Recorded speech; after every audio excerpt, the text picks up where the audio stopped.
నమస్కారం శ్రీనివాస్ కున్సెట్ ఛానల్ తరపున మీకు స్వాగతం. ఫస్ట్ టైం చూసినట్లయితే సబ్స్క్రైబ్ చేయండి, బెల్ సింబల్ని ప్రెస్ చేయండి.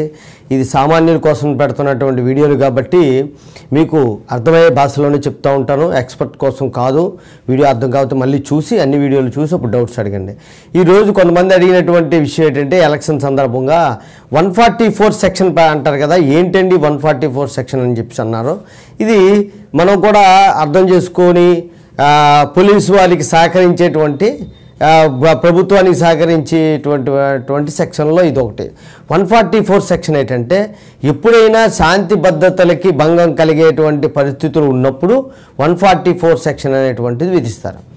ఏంటి 144 సెక్షన్ ఎలా విధిస్తారు అంటే డిస్ట్రిక్ట్ కలెక్టర్ కానీ, అలాగే ఆర్డీఓ కానీ, లేకపోతే తహసీల్దార్ గారు కానీ ఒక ఇన్ రైటింగ్ 134 ప్రకారం రైటింగ్ ఒక లెటర్ రాసి 144 సెక్షన్ విధించడం కోసం పోలీసు వారికి అందజేస్తే పోలీసు వారు కొన్ని చర్యలు తీసుకుంటారు. ఏమిటంటే 5గురు మించి గుమ్ముకూడి ఉండకూడదు అలా అని చెప్పి. ఏ పరిస్థితుల్లోని సమ్మెలు జరిగేటప్పుడు, అలాగే ఉద్యమాలు జరిగేటప్పుడు, లేదంటే ఏదన్నా ఇలాంటి ఎలక్షన్ టైంలో 2 గ్రూపులు ఎదురెదురుగా వచ్చి దెబ్బలాడుకుంటాయనుకునేటువంటి సమయంలోని స్థిరాస్తులకి ఎప్పుడైనా సరే భంగం కలుగుతుంది, ప్రభుత్వ ఆస్తులకు భంగం కలుగుతుంది, లేదంటే 2 ఫ్యాక్షన్స్ మధ్యన విలేజ్లో చూడండి రెండుగా విడిపోయి కొట్టుకోవడం జరుగుతుంది. అలాంటి వాటి పరిస్థితుల్లో 144 సెక్షన్ అనేటువంటిది పెడతారు. ఈ 144 సెక్షన్ అనేటువంటిది 2 నెలల పాటు కొనసాగించవచ్చు, ప్రభుత్వం అనుకుంటే 6 నెలల పాటు కూడా కొనసాగించవచ్చు. దానికి కొన్ని చర్యలు తీసుకోవాల్సి ఉంటుంది. ఇన్ రైటింగు దానికి సరి అయినటువంటి కారణాలు చూపుతూ చర్యలు తీసుకునేటువంటి పరిస్థితి ఉంటుంది. 144 సెక్షన్ అనేటువంటిది ఎందువల్ల విధిస్తారు అంటే పీస్ అండ్ ట్రాంక్విలిటీ, ప్రజల తాలూకా శాంతి భద్రతలకు భంగం కలిగించుకుంటా తీసుకుంటారు. ఆ పరిస్థితుల్లో 5గురికి మించి ఉండకూడదు. అలాంటి పరిస్థితుల్లో ఏమన్నా సంబరాలు కానీ ఊరేగింపులు కానీ ఏమన్నా చేసుకోవాలి అనుకుంటే ఖచ్చితంగా పర్మిషన్ అనేటువంటిది తీసుకోవాలి. సాధారణ పరిస్థితుల్లో పట్టణాల్లో తప్ప పల్లెల్లో అయితే ఈ సంబరాలకి వాటికి పర్మిషన్ అవసరం లేదు. పర్మిషన్లో ఒక మైక్కి తప్ప మిగతా వాటికి పర్మిషన్ అవసరం. పట్టణంలో అయితే పట్టణాల్లో ఖచ్చితంగా ఊరేగింపులకి కానీ ఇలాంటి వాటికి పర్మిషన్ తీసుకోవాలి, పల్లెల్లో అవసరం లేదు. కానీ అలాంటి పరిస్థితుల్లో అయితే 144 సెక్షన్ ఉన్నప్పుడు ఖచ్చితంగా పోలీస్ అనుమతితో మాత్రమే ఈ సభలు, తర్వాత ఊరేగింపులు, సంబరాలు ఇలాంటివి ఖచ్చితంగా తీసుకోవాల్సి ఉంటుంది. కొన్ని దగ్గర ఉదాహరణకి హైదరాబాద్ సిటీల్లో అయితే 1969 నుండి కూడా 144 సెక్షన్ ఉంది.